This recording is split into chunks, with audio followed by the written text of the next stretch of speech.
आज मी तुम्हाला सांगते शौर्यला कशी सांभाळते मी एकटी आणि घर कसे सांभाळते मी। सासू नसल्यामुळं मलाच कामं वगैरे करा लागते घरातली। मग सकाळी उठली, शौर्याचे पप्पा जाते जॉबवर, ते 10 वाजताच घर सोडते तर 6 वाजता घरी येते। नंतर आणखी 7 वाजता जाते तर 9:30-10 वाजता घरी येते रात्रीला। मग सकाळी उठली, पहिले स्वयंपाक वगैरे करून घेते, म्हणजे नंतरची कामं होत राहते दिवसभर। आज मी जेवणामध्ये पातोळ्याची भाजी केली होती, कलंगडाच्या खाली कांदे वगैरे टाकून दिले, झाडू वगैरे मारला।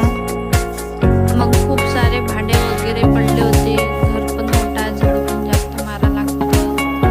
मग मी भांडे वगैरे घासले। शौर्याचा 1 महिन्याचा शौर्य होता, तो कोणी पण खूप वेळपर्यंत घेऊन जात होतं, कारण की तो तेव्हा एकाच जागी राहत होता। आता तो मोठा झाला आहे, 9 महिन्याचा शौर्य झाला आहे। आता पूर्ण घर फिरते तो, खूप मस्त्या करते। लहान लेकरू कसं पण राहते, पण थोडंसं मोठं झालं का खूप लक्ष द्यावं लागते, काही पण उचलते आणि तोंडात घालते।